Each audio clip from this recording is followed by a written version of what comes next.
ఈ రోజు ఆటోమోటివ్ ప్రపంచంలో ఏదైనా ఒక విషయం అత్యంత వ్యతిరేకంగా ఇంకా చెడ్డ పేరు తెచ్చుకుంది అంటే అది డీజిల్. సిచ్యువేషన్ ఏంటంటే మారుతి సుజుకి 2020 నుండి పూర్తిగా డీజిల్ కార్ల సేల్స్ ను నిలిపేసింది. అదే విధంగా హోండా కూడా డీజిల్ ను విడిచిపెట్టి పూర్తిగా పెట్రోల్ ఇంకా హైబ్రిడ్స్ పైకి మారిపోయింది.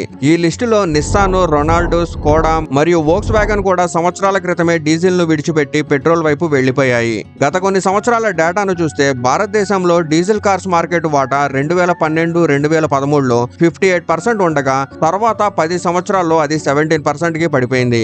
అయినప్పటికీ యూజర్స్ పాయింట్ ఆఫ్ వ్యూలో డీజిల్ కార్లు చాలా ప్రాక్టికల్, ఫ్యూయల్ ఎఫిషియెంట్, ఇంకా పవర్ఫుల్ గా కన్సిడర్ అవుతాయి. కానీ మన ప్రభుత్వమైనా లేదా ఇతర దేశాల ప్రభుత్వాలైనా డీజిల్ పైన ఆటో మేకర్స్ కు కఠినమైన హెచ్చరికలు ఇష్యూ చేస్తున్నాయి. ఇంకా దాదాపు ప్రతి సంవత్సరం కొత్త మరియు కఠినమైన ఎమిషన్ రెగ్యులేషన్స్ ను విధిస్తున్నాయి. దీని కారణంగా మాక్సిమం కార్ కేటగిరీస్ నుండి డీజిల్ ఇంజిన్స్ ను అదృశ్యమయ్యాయి లేదా సగం కంటే ఎక్కువ కార్ కంపెనీస్ డీజిల్ వెహికల్స్ తయారీని పూర్తిగా నిలిపివేశాయి. అందుకే మీరు బహుశా ఆలోచిస్తూ ఉండొచ్చు, ఎండ్ టార్గెట్ కూడా డీజిల్ కార్స్ నుండి వీలైనంత త్వరగా విముక్తి పొందడమే అని. కానీ వాస్తవం ఏమిటంటే ఇంత కఠినత్వం ఉన్నప్పటికీ డీజిల్ కార్ సేల్స్ తగ్గడం బదులు బాగా పెరుగుతున్నాయి. ఇంకా ఈ సేల్స్ లో ప్రతి 10 డీజిల్ కార్స్ లో 9 ఎస్యూవీలు ఉంటున్నాయి. ఇంట్రెస్టింగ్ గా డీజిల్ కార్ల అమ్మకాల్లో టాటా లేదా హుండై ముందంజలో లేవు. ఈ విషయంలో నిజమైన డీజిల్ డాను మహీంద్రా. ఇప్పుడు ప్రశ్న ఏంటంటే ఐస్ కార్లు రోజులు కౌంట్ అవుతున్న ఈ కాలంలో మొత్తం ఇండస్ట్రీ ఈవీల వైపు మారుతున్న ఈ వాతావరణంలో మహీంద్రా ఎలా ఇంత భారీగా డీజిల్ కార్లను అమ్ముతుంది? ఇంకా కస్టమర్స్ టాటా డీజిల్ కార్స్ ను, హుండై డీజిల్ కార్స్ ని వదిలేసి ఎందుకు మహీంద్రా డీజిల్ వెహికల్స్ ని ఎంచుకుంటున్నారు? ఈ విషయాలన్నీ మనం ఈ రోజు వీడియోలో పూర్తిగా తెలుసుకుందాం. ముందుగా మహీంద్రా అమ్మకాల్లో ఎలాంటి సంచలనం సృష్టించిందో చూద్దాం. ఇది ఫైనాన్షియల్ ఇయర్ 2025 సేల్స్ చార్ట్. ఇందులో మహీంద్రాని చూస్తే దాదాపు 5.5 లక్షల కార్లను అమ్మింది. వీటిలో ఒక డీజిల్ కారులో మాత్రమే 4,25,000 కంటే ఎక్కువగా అమ్ముడయ్యాయి. అదే టైంలో మహేంద్రాకి పోటీ ఇవ్వగల లెవెల్లో ఉన్న టాటా కార్స్ కేవలం 72,000 డీజిల్ కార్స్ ని అమ్మగలిగింది. ఈ నంబర్స్ ను పర్సంటేజ్ లో చూస్తే టాటా యొక్క మొత్తం కార్స్ లో కేవలం 13% మాత్రమే డీజిల్ కార్స్ అమ్ముడవగా మహేంద్రా యొక్క మొత్తం అమ్మిన కార్స్ లో 77% కంటే ఎక్కువ డీజిల్ కార్లే ఉన్నాయి. డీజిల్ ప్రపంచంలో మహేంద్రా కార్స్ డామినేషన్ క్లియర్ గా కనిపిస్తుంది. ఇప్పుడు సిచ్యువేషన్ ఏంటంటే 2025లో భారతదేశంలో అమ్మిన మొత్తం డీజిల్ కార్స్ లో మహేంద్రా ఒక్కటే 55% వాటాని కలిగి ఉంది. ఇప్పుడు పర్టికులర్ గా కార్ మోడల్స్ గురించి మాట్లాడితే అత్యధికంగా అమ్ముడైన వెహికల్ బొలెరో. దీని 100% సేల్స్ డీజిల్ నుండే ఉన్నాయి, ఎందుకంటే ఇందులో పెట్రోల్ ఆప్షన్ లేదు. రెండవ ప్లేస్ లో స్కార్పియో క్లాసిక్ మరియు స్కార్పియో ఎన్ ఉన్నాయి.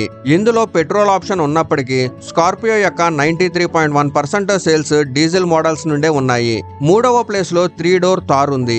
ఇందులో కూడా పెట్రోల్ ఉన్నప్పటికీ 93% డీజిల్ యూనిట్స్ అమ్ముడయ్యాయి. థార్ రాక్స్ లో కూడా పెట్రోల్ వేరియంట్ తక్కువగా ఉండగా 83.9% డీజిల్ సేల్స్ ఉన్నాయి. XUV 7O కూడా 75% యూనిట్స్ డీజిల్ గా అమ్ముడయ్యాయి. లాస్ట్ గా XUV 3O ఉంది. ఇందులో పెట్రోల్ ఇంజన్ కు గట్టి డిమాండ్ ఉంది. అయితే డీజిల్ మోడల్స్ లో కేవలం 31% అమ్మింది. ఈ డీజిల్ అమ్మకాలు చూపిస్తున్నాయి మహేంద్రా యొక్క బయర్స్ కేవలం అట్రాక్టివ్ ఫీచర్స్ కోసం అట్రాక్షన్ కాదు, అతనికి ruggedness, powerful torque engines, real world fuel efficiency మరియు అద్భుతమైన రిలయబిలిటీ కావాలి. ఈ కన్జ్యూమర్స్ డిమాండ్ ను మహేంద్రా యొక్క 2.2 లీటర్ ఎంహాక్ డీజిల్ ఇంజన్ పూర్తి చేస్తుంది. ఇది మహేంద్రా పోర్ట్ఫోలియోలో దాదాపు ప్రతి కార్ కి పవర్ నిస్తుంది. ఇందులో అట్రాక్ట్ చేసే విషయం ఏంటంటే డీజిల్ ఇంజన్స్ డిమాండ్ కేవలం బేస్ మోడల్స్ లో మాత్రమే కాదు, హై స్పెక్స్ వేరియంట్స్ లో కూడా ఉంది. అంటే ఆల్ వీల్ డ్రైవ్ మరియు ఆటోమేటిక్ ట్రాన్స్మిషన్ తో కూడిన డీజిల్ ఇంజన్స్ కు హై డిమాండ్ ఉంది. ఇది కేవలం బడ్జెట్ మరియు రూరల్ బయ్యర్స్ కోసం మాత్రమే కాదు, సిటీ బయ్యర్స్ మధ్య కూడా బాగా అమ్ముడవుతుంది.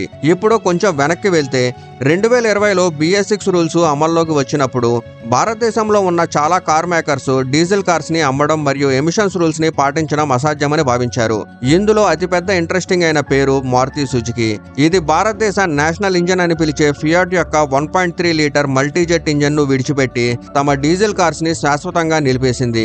ఆ తర్వాత ఈ లిస్టులో హోండా, వోక్స్ వ్యాగన్, రొనాల్డో మరియు నిస్సాన్ వంటి అనేక బ్రాండ్స్ చేరాయి. కానీ ఈ టైంలో మహేంద్రా పూర్తిగా డిఫరెంట్ మార్గాన్ని ఎంచుకుంది. ఇంకా డీజిల్ పైన పందెం కొనసాగించింది. మహేంద్రా తమ డీజిల్ ఇంజన్స్ తో మరింత పెట్టుబడి పెట్టింది. NVS లెవెల్స్ ను బెటర్ చేసింది, ఫైన్ ట్యూనింగ్ చేసింది. ఇంకా ఈ డీజిల్ ఇంజన్స్ ను ప్రీమియం ఫీచర్స్ తో కలిపి ఒక పవర్ఫుల్ కాంబినేషన్స్ ను క్రియేట్ చేసింది. కానీ మహేంద్రా యొక్క 2.2 లీటర్ ఎంహాక్ డీజిల్ ఇంజన్ గురించి మాట్లాడుకుంటే దీనికి ముందు దీని పెద్ద అన్నయ్య 2.6 CRDE డీజిల్ ఇంజన్ ఉండేది. అయితే ఈ ఈ 2.6 CRDE ఇంజన్ పూర్తిగా మహేంద్ర సొంతం కాదు. దీనిని ఆస్ట్రేలియాకు చెందిన AVL అనే కంపెనీతో కలిసి మహేంద్ర జాయింట్ గా డెవలప్ చేసింది. దీనిని మొదట న్యూ ఇంజన్ ఫ్యామిలీ NEF అని పిలిచారు. ఇంట్రెస్టింగ్ విషయం ఏంటంటే ఈ ఒక్క ఇంజన్ ను మహేంద్ర డిఫరెంట్ ట్యూనింగ్స్ తో స్కార్పియో నుండి తమ కొన్ని ట్రాక్టర్స్ లో కూడా ఉపయోగించింది. కానీ 2005లో BS3 రూల్స్ అమల్లోకి రావడంతో మహేంద్రకు ఈ ఇంజన్ ను డైరెక్ట్ ఇంజెక్షన్ DI నుండి కామన్ రైల్ ఇంజెక్షన్ సిస్టమ్ గా మార్చవలసిన అవసరం ఏర్పడింది. ఈ పనిని AVL తో కలిసి బాష్ కంపెనీ చేసింది. ఎందుకంటే CRDI టెక్నాలజీని బాష్ కంపెనీ డెవలప్ చేసింది. మెకానికల్ ఫ్యూయల్ ఇంజెక్షన్ సిస్టమ్ ను కామన్ రైల్ గా మార్చడం, అది కూడా ఇంటర్మీడియట్ స్టేజెస్ ను దాటవేసి ఇది ఒక గొప్ప ఇంజనీరింగ్ టూల్ గా కన్సిడర్ చేస్తుంది. అలా ఈ ఇంజన్ కు 2.6 CRDE అనే పేరు వచ్చింది. అయితే మరింత కఠినమైన రూల్స్ ఇంకా ఎక్కువ పవర్ డిమాండ్ కారణంగా మహేంద్ర AVL తో కలిసి 2.2 లీటర్ ఎంహాక్ డీజిల్ ఇంజన్ ను డెవలప్ చేసింది. ఇది కూడా ఒక ఇన్లైన్ 4 సిలిండర్ ఇంజన్. ఇందులో Bosch company common rail direct injection system ను సోలనాయిడ్ ఇంజెక్టర్స్ తో ఇన్స్టాల్ చేసింది. ఈ కామన్ రైల్ ఇంజెక్షన్ గురించి మీరు చాలా విని ఉంటారు, కానీ ఇప్పుడు దాని గురించి క్లియర్ గా అయితే తెలుసుకుందాం.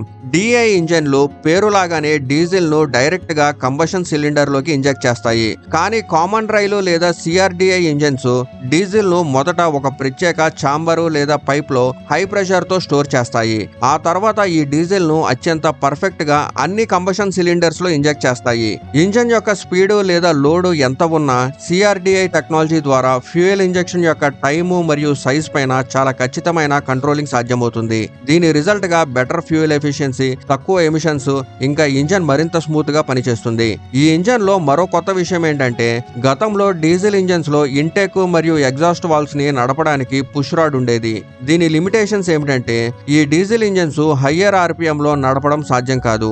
కానీ ఎంహాక్ డీజిల్ ఇంజన్ లో chain drive over head cam shaft ని ఉపయోగించారు మరియు హైడ్రాలిక్ లాస్ అడ్జస్టర్స్ ను కూడా ఇన్స్టాల్ చేశారు.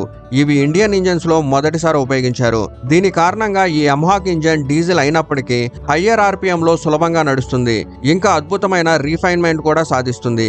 అంతేకాదు ఎంహాక్ ఇంజన్స్ లో VGT టర్బో చార్జర్స్ అంటే variable geometry turbo chargers install చేశారు. ఈ టర్బో తక్కువ RPMs లో కూడా ఆప్టిమమ్ ఆస్పెక్ట్ రేషియోని మేనేజ్ చేస్తుంది. ఎందుకంటే ఆస్పెక్ట్ రేషియో చాలా పెద్దగా ఉంటే తక్కువ స్పీడ్ లో టర్బో బూస్ట్ ను క్రియేట్ చేయలేదు. ఇంకా ఆస్పెక్ట్ రేషియో చాలా చిన్నగా ఉంటే హై స్పీడ్స్ లో టర్బో ఇంజన్ ను చోక్ చేస్తుంది. అందుకే ఈ VGT టర్బో ఇంజన్ RPMల ఆధారంగా టర్బైన్ హౌసింగ్ లోని వేన్లను సర్దుబాటు చేస్తుంది. దీని రిజల్ట్ గా టర్బో లాగ్ చాలా తక్కువగా ఉంటుంది. ఇంకా హయ్యర్ ఇంజన్ స్పీడ్స్ లో మంచి కెపాసిటీని అందిస్తుంది. ఈ ఎంహాక్ ఇంజన్ తన టైము మరియు క్లాస్ లో అత్యంత పవర్ఫుల్ ఇంజన్ గా ఉంది. ఎందుకంటే ఇది అప్పట్లో 140 HP మరియు 320 Nm టార్క్ ని ప్రొడ్యూస్ చేస్తుంది. ఇప్పుడు ఒక ఇంట్రెస్టింగ్ ఫ్యాక్ట్ కూడా తెలుసుకోండి. మహేంద్ర యొక్క ఈ 2.2 లీటర్ ఎంహాక్ ఇంజన్ ను ఒక టైంలో టాటా కూడా వాళ్ళ సఫారీ 2.2 లీటర్ DI-COR పేరుతో ఉపయోగించింది.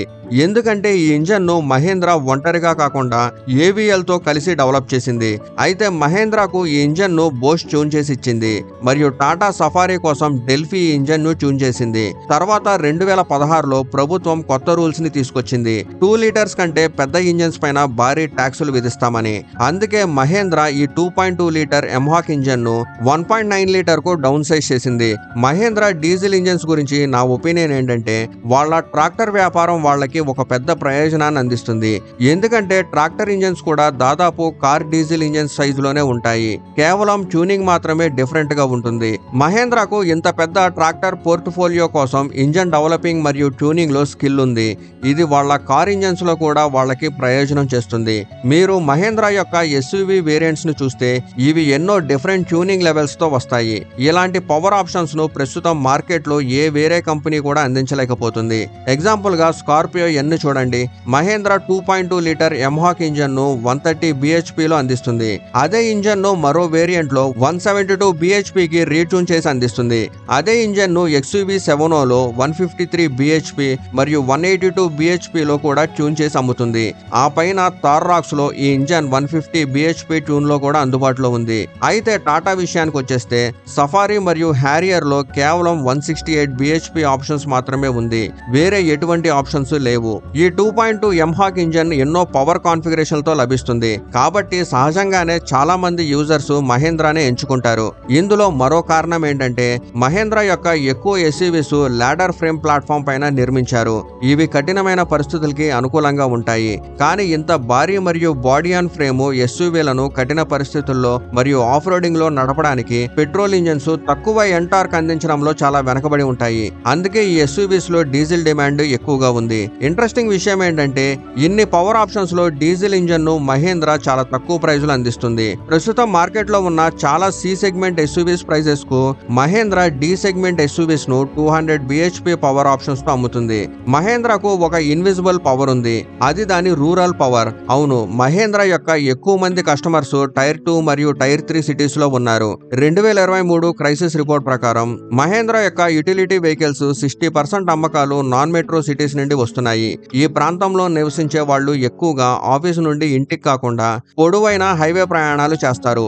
ఇందులో డీజిల్ మరింత ప్రాక్టికల్ ది ఇంకా ఎఫిషియెంట్ అయిందిగా నిరూపించబడుతుంది. ఈ టైర్ 2 టైర్ 3 సిటీస్ లో ఢిల్లీ ఎన్సీఆర్ లో లాగా డీజిల్ కార్స్ పైన 10 సంవత్సరాల నిషేధం కూడా లేదు. మొత్తం మీద ఈ కారణాలన్నీ కలిసి మహేంద్రను భారతీయ కార్ స్పేస్ లో అంతిమ డీజిల్ డాన్ గా నిలబెట్టాయి.